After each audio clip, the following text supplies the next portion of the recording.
5 practical tips for beginner. Number 1, start with your mindset. Walang marunong agad, pero lahat ng marunong nagsimula sa pagiging beginner. Be willing to learn, make mistakes, and grow. Number 2, choose one skill to focus on. Huwag mo na lahat sabay-sabay.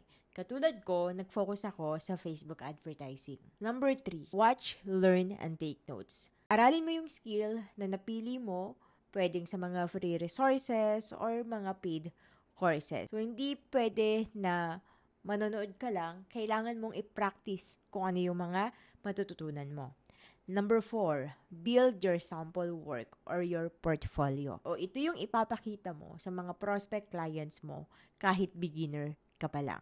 And number 5, apply kahit hindi ka ready. Or maghanap ka ng client kahit hindi ka pa ready. Kasi hindi ka naman talaga magiging 100% ready ever. So, habang nag-aaral ka, mag-start ka na i-optimize yung social media accounts mo and mag-apply ka little by little.